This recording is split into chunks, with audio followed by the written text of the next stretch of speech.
আপনি যাবেন না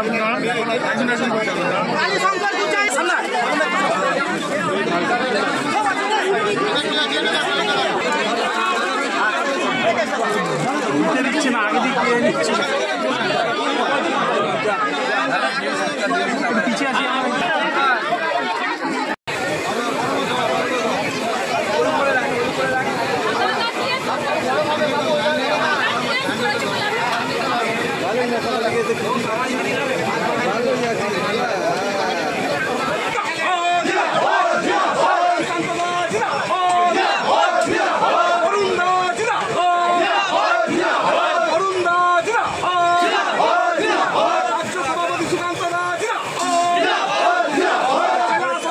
বন্যার পরিস্থিতি ভয়াবহ।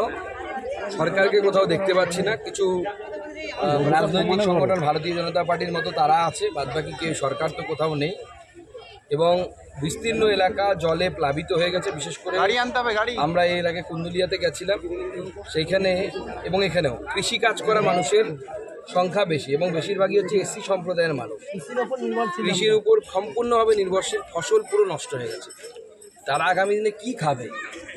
তাদের কিন্তু ভবিষ্যতের কোনো সুরাহা নেই। সরকারকে অনুরোধ করব, বন্যাতে যারা ক্ষতিগ্রস্ত হয়েছে কৃষক সম্প্রদায়ের, অর্থাৎ যাদের জমি জলের নিচে চলে গেছে, তাদেরকে এককালীন কমসে কম 1 লক্ষ টাকা করে যেন সরকারের তরফ থেকে দেওয়ার ব্যবস্থা করা হয়। আমি মাননীয় মুখ্যমন্ত্রী মমতা বন্দ্যোপাধ্যায়ের কাছে অনুরোধ করব এবং সেখানে যেন দলবাজি না হয়। যার জমি নেই সে চাকরি করে, তৃণমূল নেতা হলে সে যে টাকা পেয়ে যাবে, আর যে গরিব মানুষ সে কেঁদে কুটে মরবে তৃণমূল করে না বলে, বা তৃণমূল নেতাদেরকে ঘুষ দিতে পারবে না, সেটা যেন না হয়। সেই জন্য চাষিদেরকে, প্রকৃত চাষি যারা জমিতে কাজ করছে, হয়তো জমি নিজের নেই, অন্যের জমিতে কাজ করে, ভাগ চাষি, তাদেরও কথাটা যেন ভেবে দেখা হয় এবং এদেরকে সাহায্যের ব্যবস্থা ইমিডিয়েট করা হয়। সেটা রাজ্য সরকারকে চাইতে হবে, কেন্দ্র সরকারের কাছে তো আমি সরাসরি চাইতে পারবো না। আমাদের প্রত্যেকেরই দায়িত্ব, কর্তব্য ফিক্স আছে।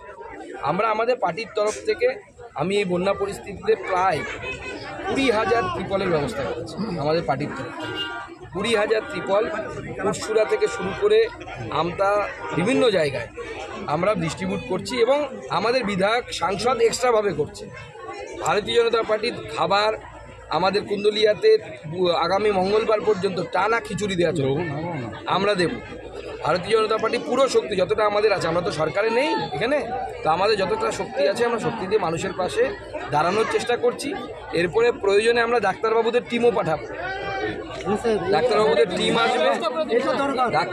টিম আসবে এবং আমরা চেষ্টা করছি গরিব জায়গাগুলোতে খিচুড়ির ব্যবস্থা করা বা ড্রাই ফ্রুটের ব্যবস্থা করা। এখানে আমরা মুড়ি বিস্কুট দিলাম, আর কিছু কিছু লোককে ত্রিপল দিয়ে মুড়ি বিস্কুট চানাচুর দিলাম এবং কিছু কিছু মানুষকে ত্রিপল। সুকান্তদা, মুখ্যমন্ত্রী বলে গিয়েছিলেন যে বন্যা,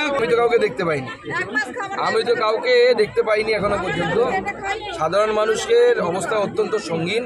আমি মুখ্যমন্ত্রীর কাছে আপনাদের মাধ্যমে আবেদন জানাবো, আপনার ছবি দিয়ে বড় করে তাঁবু খাটান, সেই তাঁবু থেকে আপনারই ছবি থাক, কোনো অসুবিধা নেই, সেখান থেকে বিডিওদেরকে বলুন খিচুড়ি দেওয়ার ব্যবস্থা টানা যেন চলতে থাকে, আগামী কম করে 2-3 সপ্তাহ যেন চলতে থাকে। কারণ এখানে মানুষ যতদিন না জল নামছে ততদিন মানুষকে খাওয়ানোর ব্যবস্থা করা উচিত। কারণ এখানে মানুষের কপরদক শূন্য হয়ে গেছে, পয়সা করি সমস্ত জমি জলের তলে চলে গেছে। কিন্তু দেখুন, বন্যা কেন হয় এটা আমাদেরকে বুঝতে হবে। আমাদের এখানে যতগুলো নদী আছে প্রত্যেক নদীতেই কোনো না কোনো বাঁধ আছে। প্রত্যেকটা বাঁধের নির্দিষ্ট জল ধারণ ক্ষমতা, জল জমে যখন পলি বাঁধের মধ্যে জমে, যত পলি জমে বছরের পর বছর তত সেই জল ধারণ ক্ষমতা কমে যায়। এবার সব নিয়ম হচ্ছে সরকারকে নির্দিষ্ট সময় অন্তর অন্তর 5 বছর হোক 10 বছর পর ওই পলিটাকে তুলে ফেলে দিতে হয়। যেমন বালতিতে যদি আপনি নদীর জল নেন দেখবেন তলে থিতিয়ে পড়েছে, এই থেতাই এটা, সেটাকে তো তুলে ফেলতে হবে, নাহলে তো বালতিতে জল ধারণ ক্ষমতা থাকবে না। কিন্তু রাজ্য সরকারের আর্থিক অবস্থা এত খারাপ, দান ধ্যান মেলা খেলা করতে গিয়ে এমন অবস্থা হয়ে গেছে যে পরিকাঠামোগত উন্নয়ন, রাস্তা তৈরি থেকে শুরু করে হসপিটালতে তৈরি, বা বাঁধ মেরামতি এই কোনো কাজ হয় না। আপনি সাধারণ মানুষকে জিজ্ঞেস করুন না, বাঁধের পাশে যারা বাস করে তারা তো 365 দিন বাঁধটাকে দেখছে, আমরা তো দেখি না।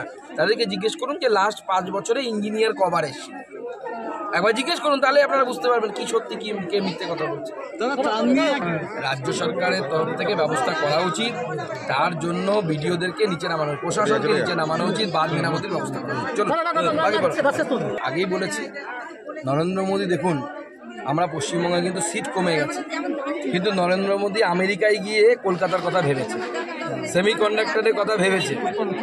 তো কিন্তু আমার মাননীয় মুখ্যমন্ত্রী এবং তৃণমূল কংগ্রেসের উপর পূর্ণ ভরসা আছে যে ওই ফ্যাক্টরি এখানে প্রতিষ্ঠা হওয়ার পর তৃণমূলের তোলাবাজির ঠেলায় 6 মাসের মধ্যে কোম্পানি এখান থেকে ছেড়ে চলে যাবে, গিয়ে ব্যাঙ্গালোরে চলে যাবে অথবা উত্তরপ্রদেশে চলে যাবে। তোলাবাজি বন্ধ না করলে কোনো শিল্প হবে না।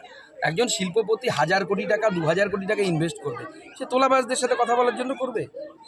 কেন করবে? তার কোন ঠেকা পড়েছে? তাকে তো গোটা বিশ্ব ডাকছে যে এসো এখানে শিল্পপতি, উত্তরপ্রদেশ ডাকছে, হায়দ্রাবাদ ডাকছে, অন্ধ্রপ্রদেশ ডাকছে, আমাদের তেলেঙ্গানা ডাকছে, সব সেখানে চলে যাবে।